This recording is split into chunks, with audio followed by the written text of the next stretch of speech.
And welcome back. We are on episode 73 of Half Hour Henshin. As always, I am one of your hosts, Sleepy Witch, joined by... DJ Azure, the 2.5D here talk tuber. Oh man, we were talking about this right before recording, but I feel like we had to speed up so much because we ended up adding a third show. And now it's time to slow back down a little bit because we don't have a third show. Yeah, I mean, like apparently, Ultraman's like has like this kind of recap show or whatever it is, but I haven't watched it because it's like I don't feel the need to. It's like the new Stars generation or something, right? Yeah, something like that. It just it has stuff from other shows that I haven't watched yet, so it's like, well, I would want to go watch those shows first before I watch this, right? Yeah. So we're just in the Blazer movie waiting room at this point. At least for this podcast, we might decide, like, because I think what is it, the other one that's on YouTube that's always recommended, Z?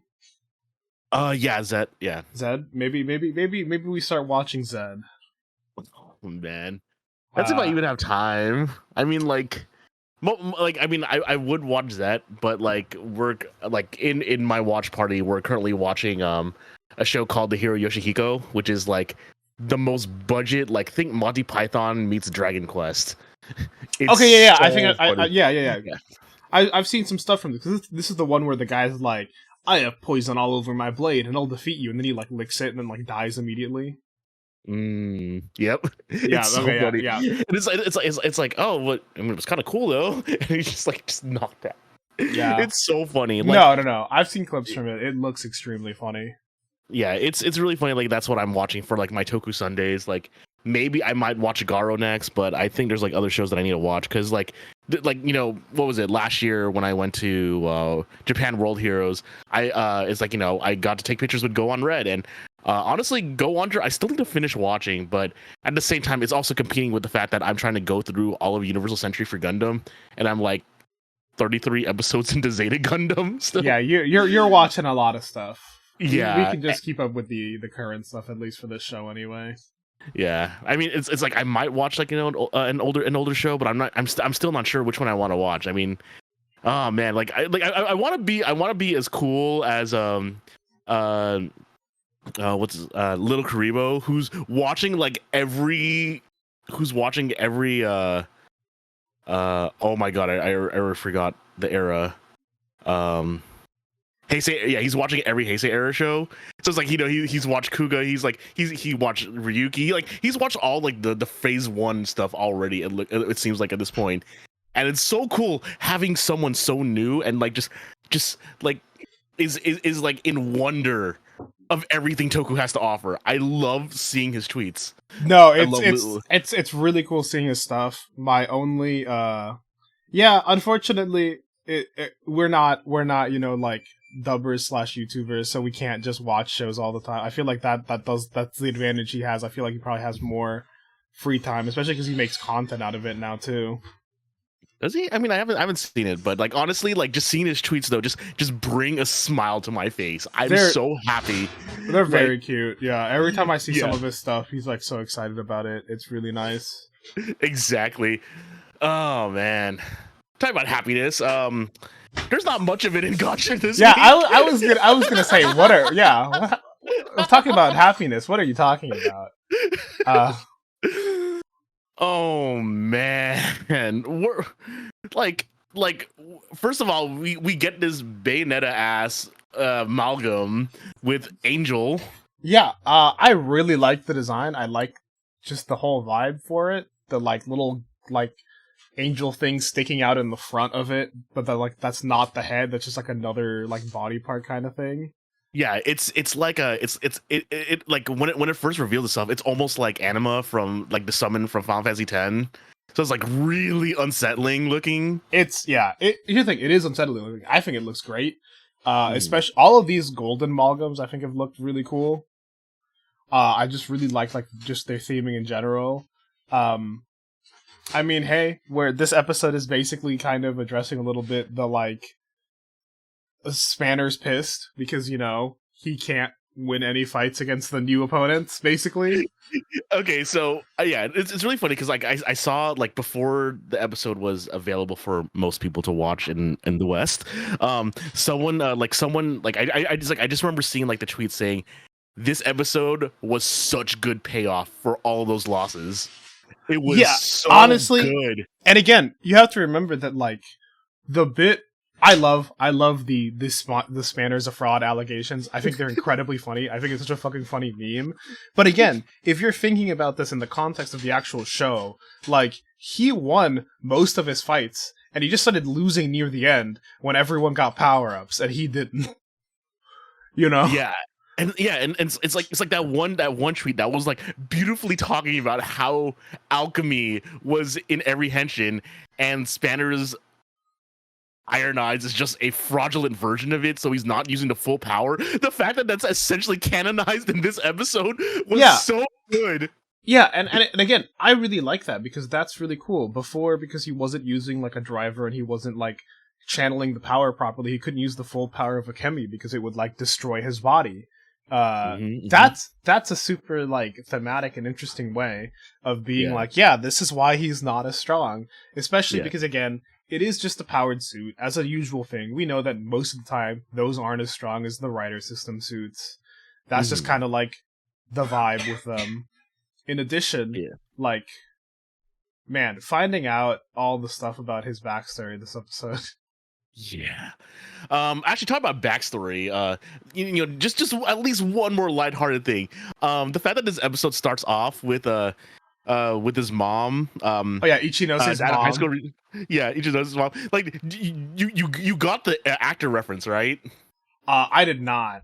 Okay, so do you remember which club his mom was in? It's the Yo-Yo Research Club. The Yo-Yo Research Club. So I know I think I told you this when Gotcha was starting, but the actress for Ichinose's mom was the lead in Sukeban Deka, and if you know about Sukeban Deka, her main weapon was a yo-yo.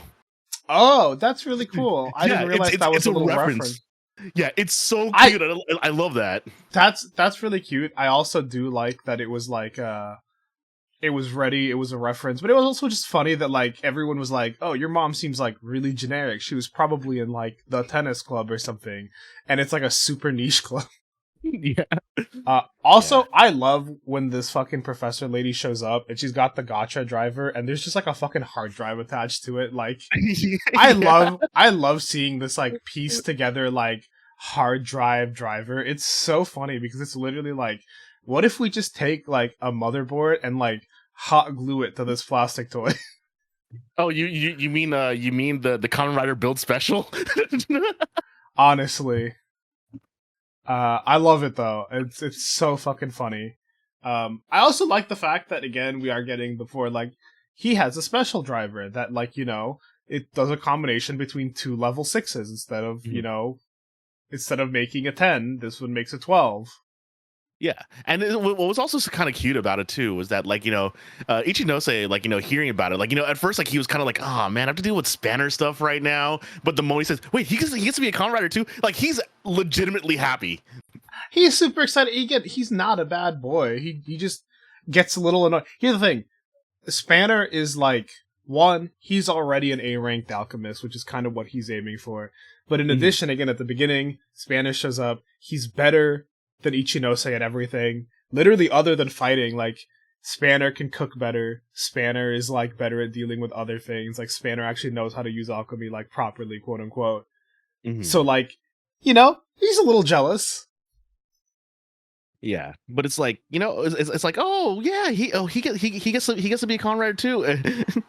Like, you know, it's like legitimately, it's legitimately heartwarming that, you know, Ichinose is like, you know, that kind of a boy. Yeah, and talking about the opposite of heartwarming for a bit, man, starting this episode with the angel and being like, I'm you know, my Kemi powers are over life and death, and then immediately going to like, okay, I have an idea for you, and then we just go to Spanner, and his parents just show up, and you're like, oh no, oh no, this is not a good thing, and like, again, the payoff is so insane, especially just in the fact that like Spanner, who has been fucking brooding and shitty and like reserved this whole series, immediately lights up when he's with his parents. Yeah, he's like, so happy, and I was so sad to see it because I'm like, this is not real. Oh no. Yeah, it's so messed up. Like this episode is just like, and like the thing is too is like, you know, his mentor is like, it's like he can't. It's like, oh no, him meeting his parents is the worst thing. He can't have the black flames, and then you just realize, as like his parents keep getting beat down, and like Yeah, you're like, oh, he's like, yeah. He's gonna be consumed by the black flames. And again, oh my god, this amalgam design is so cool. I think out of the three gold ones, this one's been my favorite. The like extra like broken doll face like in front of it is super sick. yeah, But like, man, them being like, if he gives into the black flames, he might never become a writer. Him and Kudo showing up to save him. And it's also like, man, I feel so sad. Like, Spanner's someone who's been trying to like so hard to like handle everything on his own, and again, I thought this was going to be more of like an arc thing for Kudo, but it looks like it's going to be for Spanner, where it's like, you know, I'm an alchemist, I'm competent at what I do, this new kid shows up and he gets given a thing that basically just makes him better than me because he was given it, you know. I feel like that's kind of like Spanner's whole bit, is that he was the strongest, and then Ichinose shows up, surpasses him in a couple of episodes, and now, you know, even Kudo has the alchemist driver too, and so it's all like, I'm no longer like the thing that I was priding myself on, I can no longer do, but it also feels like I can't get any stronger because like I'm not the one with the driver.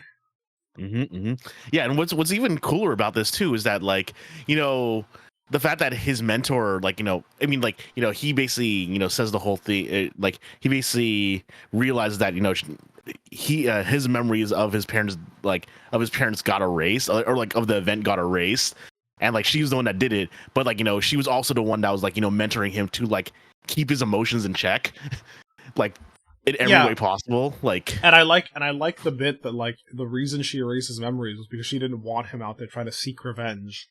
And what happens? Yeah, I do like their relationship. I think it's really cute.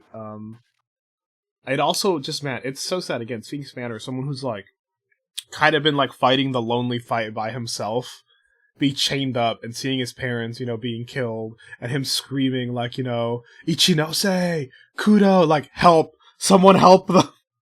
Like, that shit is so sad. Oh my god. Yeah, like, him just getting, just getting wrecked this episode, and like, you know, Girion just smiling about like, ha, I made another amalgam. Like, oh my god, and Girion just smiling. His actor is really hamming it up. I do love how he's portrayed. Like, he's crazy. I love how visually uncomfortable Professor Minato looks as well. But then them fixing the problem of them not having Mad Wheel because Mad Wheel becomes amalgam with him. Yeah. Also, holy shit. The amalgam transformation. The fact that at first he turns into Valvarad, and then like an extra arm comes off to like rip the mask off his face. Yeah. And then his face, like, you know, becomes an engine. It's like, oh, damn. The face becoming an engine, really cool. Just having that extra arm that all it does is hold the Valvarad mask as like an extra little like thing. Crazy. Yeah. Such a cool design. Man, I like it. I like that he's become like a full like monster. I like that it's still a monster themed based on his like Valvarad armor and what that like meant to him, especially since he was fused with Mad Wheel. But he's also got the gold because he's a creation of Giran. I think it's really funny that like he creates this amalgam and the first thing that does is like try to kill him. Yeah. Yeah. But you know, then he goes on his rampage of revenge because like he has power now, and it's like, that's what we were avoiding. Yep, and he beats the shit out of. I kind of wish.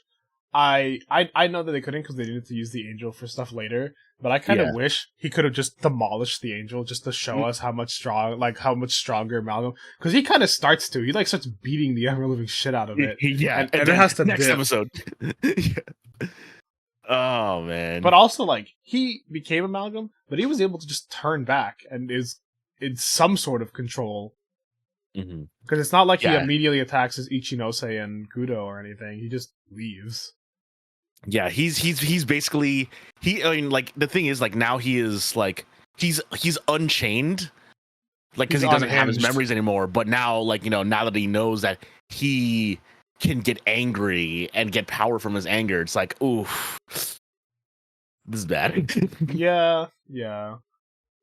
Especially because, the whole falling into the abyss or looking into the abyss bit is probably not a good look for him. Yeah. But I love when, like, again, you get, like, cool recontextualizations to, like, people's characters. So, like, Spanner's whole bit is that he's been, like, aloof and, like, I have to be efficient and blah, blah, blah. And it turning out that he's been raised this way because he's actually, like, a natural kind of, like, hothead. Yeah. It's pretty great, yeah. Yeah, it's nice. Yeah. The backstory stuff was really cute. Like, with her, like, taking care of him and raising him and wanting to protect him. Yeah. I mean, honestly, it's really funny because, like, we see that Ichinose, like, in the past and now, like, just naturally is friends with Amalgam. Then, we see Rine, who changed from stickler for the rules to making her own rules, and then, we see that, oh, so this is how Spanner was before. And we get a really cool interesting. and we get a cool preview for next week. We get to see some more. It looks like some more Spanner backstory stuff. Them fighting. He's gonna fight Dread at some point, and then I know you can control your powers. And with them, you get to see the last thing is him saying Henshin, and we get to see the back of the suit. Yeah, I'm so excited. Yeah, it's kind of cool too. Like, like I said, my complaint about Kamen Rider Chaser was that, like, it basically lost the dirtiness of it, but he basically kept the top half. He just doesn't have dirty pants anymore. That's all it is. and from what I saw, like, he didn't even really keep, like, the same color scheme. At least like this looks like a natural evolution of the suit. It looks like Spanner's suit, so that's pretty cool. Speaking about suits, Boom Boonger, and we've seen more of them. Man. So it's crazy. Like, so Toei apparently, like, started up a new, like, kids channel on YouTube. It's unfortunately geo-locked, but thanks to nice people on Twitter, they basically posted the videos for us. So we actually have, like, a 3-minute video, like, showing all of the cars. We basically see the changer. Oh my god, the changer is so cool. The change is pretty nice. We also get to see some good looks at Orange and Black as well. Yeah, and it's like we don't know much about the characters themselves other than, like, the small amount of, like, text that we got. But honestly, it's really interesting because, like, Red, Orange, and Black all have pairs of their own cars, but Blue and Pink just are a pair. And like, everything is just built off of the trailer, off the trailer truck, and it's really interesting because not only the trailer, the Boon Boonger mech looks really, really nice, honestly. Yeah, I like it. It's got a cool. It's got a very sleek design. Yeah, and then but yeah, it's okay. So I was making this joke. I'm not sure if you remember this show, but I was making this joke though because of the way that they showed how the transformation works, because everything is kind of just built onto the trailer, because, like, at least with King Oger, like 5 of the things weren't actually part of the actual body of the mech, really. Right. Yeah, but like, you know what Boon Boonger reminds me of? Do you remember Transformers Armada? No, I don't know if I watched that one particularly. Oh, okay. So yeah. Transformers Armada obviously had, like, the Transformers, but they had, like, little, like, the gimmick of it was that you got, like, these little mini toys, like these little mini cars. They get basically attached onto, like, little different pegs to, like, activate certain sounds on the mech or on the Transformer itself. So it was actually it was really interesting. So it was like when I saw how the Boon Booger mech works, I'm like, oh, this is just Transformers Armada. Yeah. Like it's kind of cool because, like it basically you basically see, like, the sword and the claw, like, happen with Blue and Pink, and I'm sure we're gonna see, like, more how each of the other pairs are gonna work with it. Yeah, but yeah, like, it's interesting. It looks like everyone's kind of got, like, their own combinations. We have Boon Boonger Robo Builder, Boon Boonger Robo Police, like mechs that are, like, the different combinations based on which cars you use. Yeah, yeah, like so, like we pretty much know like what the first like 10 episodes are going to look like. It's basically going to be introducing each pair of these cars. It's going to be introducing something. We say that, but we never know how they're actually going to do it. I also just do like that they have like a little video that's like, here's all the Boom Booja cars and like the cars they're based off of. Oh man, I love that video. It was actually really cute. I'm like, oh yeah, that really is. Yeah. It's just nice. And then later, like. And then I was joking around with my friend about this. Was like, it's like ToQger fans winning because that's kind of what they did with the ending song of ToQger, where they would just show all the different trains during the ending sequence. Because each train, because red was a steam train. I think blue was a Shinkansen. I forgot the other. I forgot the other ones off the top of my head. But like each of the main ToQgers had like a different train car or train style. Right. So it's like looking at Boon Boonger so far, it reminds me of that, and I'm really hoping that we get essentially. Okay, so I'm probably setting myself up for failure for this, but I hope it's like that. I hope I basically get Tokyo 2. I mean, everything I hear about ToQger is really positive, so I mean, hopefully, Yeah, I just love ToQger so much. It's like the reason why, like I was talking with my friend like right before we started, and we were basically just talking about like different opening themes for Sentai, and like Q Ranger is really cool because it's one of the few like Sentai songs that does not sing out the team name, like repeats it. It actually does it like with backing vocals for like during the chorus. And then I remembered, oh wait, King Oger does that as well too. Like Zenryoku King like only just says King of Kings, spams that at you, but they never actually say Osama Sentai King Oger in the song. No, not in the song. Yeah, it's interesting. And then we basically were talking about how surprisingly it's not like one of our favorite Sentai openings. And then we're like, ToQger's number one, isn't it? And we're like, go for ToQger's number one. It's such a good opening. I'll say that much. It's so good.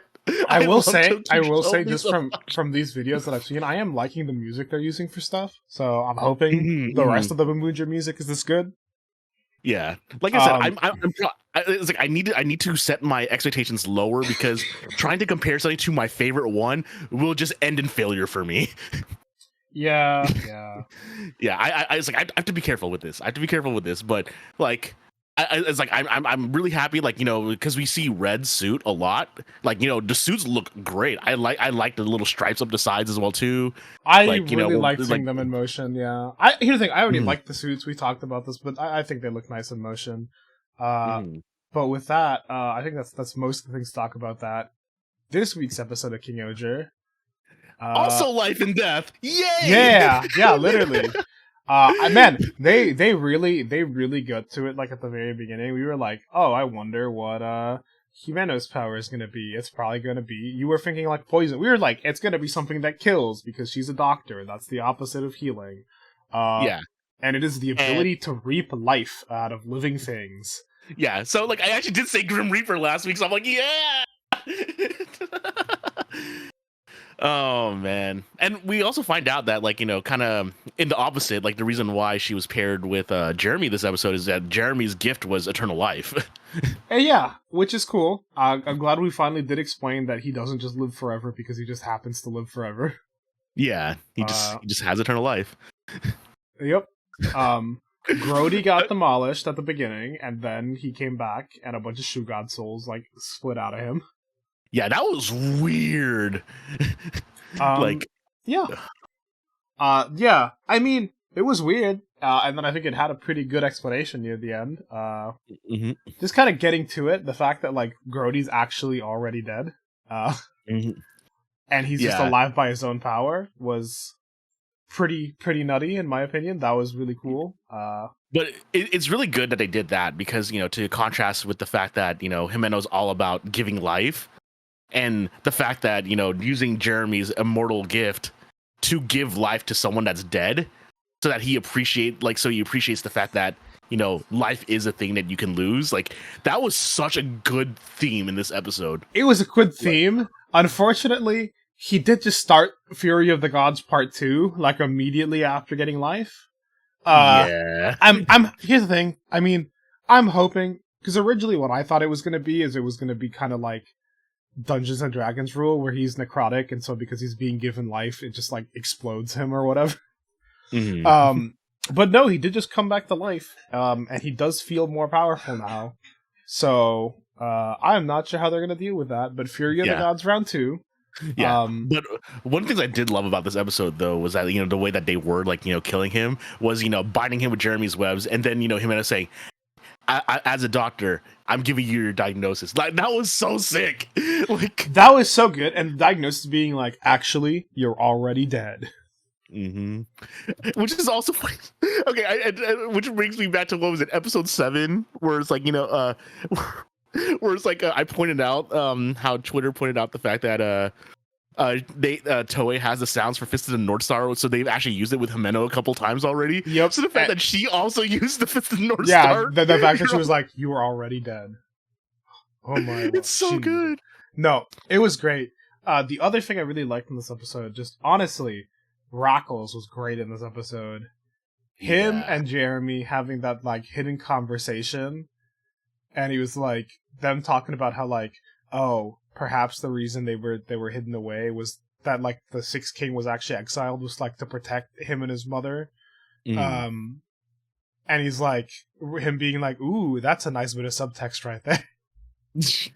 and then Rackles ending the conversation with like, is a long life like really a good thing? There's the subtext for you. Yeah. Also, when you first see him in the cage, it was really funny seeing the little sign that says Suzume's out shopping, like BRB. We see that, and then also other cool things is the fact that Jeremy shoots his crystal, his gift at Grody, and that was like super sick looking too, like as that finisher. Oh man, there was so much to love about this episode.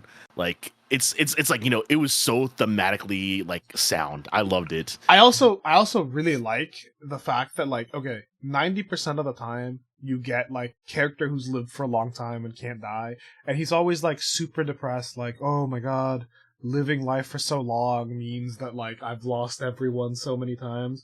But like Jeremy was genuinely like, when you live as long as I do, you meet a lot of people and you part with a lot of people, and despair turns into hope more often than not. That he's still happy about his long life. He's just found people that he kind of wishes to grow old with.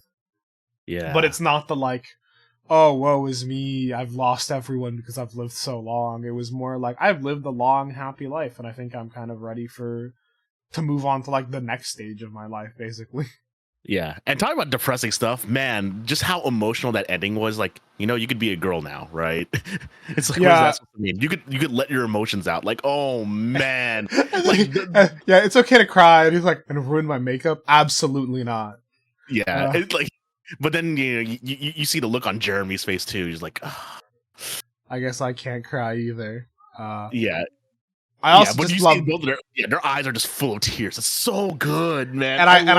And it's happening with a sunset, and they're like, why is the sunset so beautiful?